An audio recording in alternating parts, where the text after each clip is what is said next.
Ito yung ginawa namin ng una. Ayan.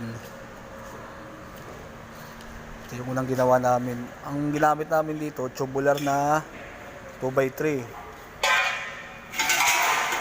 Yan po ang ginamit namin, tubular.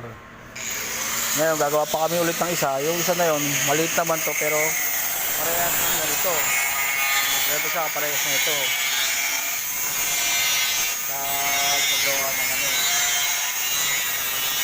Sir, ano ba tawag dyan, sir? Ano ba tawag dyan? Entrance bench surak. Entrance bed surak pala tawag dito. Yan yung pagkapasok mo ng entrance, uupuan yan para yung bago pumasok sa living room, ano yung mga sapatos, mga tsinelas dyan sa ilalim. Ito pala yung para lagayan. Uupo na dyan, then diretso lagay nung mga sapatos, mga shoes and mga slippers sa ilalim.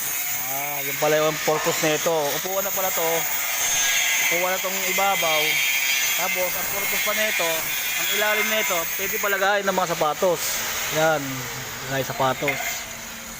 Ito pala ang purpose nito. Ngayon, ito, may isa pang gagawin namin. Maliit naman tong isa. Pero, parehas din yan.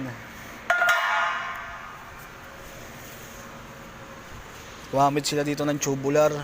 2x3 ang sukat.